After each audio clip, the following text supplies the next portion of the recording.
पटक पटक के रंग लगैले डाल देले तू जगह और हमरा के रहे दबैले रे तखी हाथ में लागल बगहा पटक पटक के रंग लगैले डाल देले तू जगह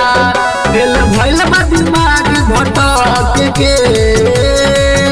और भगली हाथ छोड़ा के हम झटक के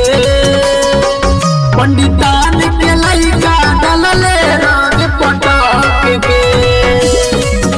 और भगली हाथ छोड़ा के हम झटक के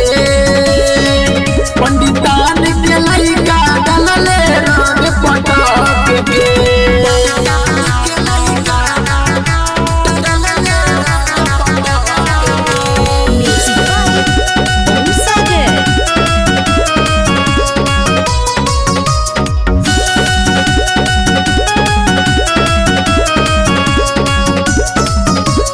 गणपत गोस्वामी सब जोशीला देखेला रोजे बाजार में मौका के फायदा उठैले बसर बन डलले बरंग तलवार में